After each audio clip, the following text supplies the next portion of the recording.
ipinakilala sa mga kaibigan at magulang. Ipinagmalaki ko at ikaw ay aking ginalang. Kung ituring kay iba sa mga naging GF ko, ikaw ang balak na pakasalan maging asawa ko. Mari ko'y maganda ang pakikitungo mo sa akin, mabait at mahinhin. Di ko lubusang akalaing may milagro na nagaganap pag di ka katabi. May ibang karelasyon na pilit mong tinatanggi. Ang tiwala at pagmamahal inalay ko sa'yo, ni hindi nga nagtira sa buong pagkatao ko. Ibinigay ko ang lahat-lahat ng iyong hilingin. Hanggat sa makakaya ko lahat ay aking gagawin. Ni kahit minsan ay hindi sumagi sa aking isipan na lokohin ka, lokohin mo, ganon-ganon na lamang ang buong akala ko. Pag nagmahal kay totoo, tahimik at mahinhin nga, nasa loob palang kulong. Nga ba kung sino pang minamahal mo? Siya ba ang naloloko sa'yo?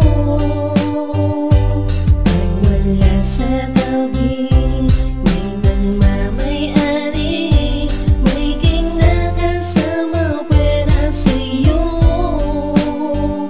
Akala ko ikaw ay mapagkakatiwalaan, dahil di ko alam nasa lawan.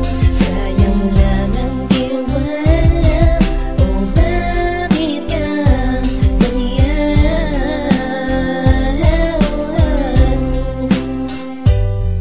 Sa tuwing ika'y kasama, ani mo ay mabait. Yung pala kapag wala ako, meron palang kabit. Ang lupit mo nga naman at ang galing mong magpanggap. Nakuha mo ko nilangin kapag ako ang kaharap. May palambing-lambing pa, may paakbay-akbay pa, at dinadaan mo sa matatamis mong salita.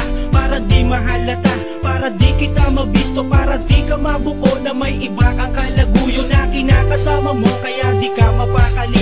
Pag hindi mo ko kasama, ikaw ay lumalandi sa ibang lalaki at di ka kontento sa isa. Ilan na kayang inosente ang iyong nabiktima.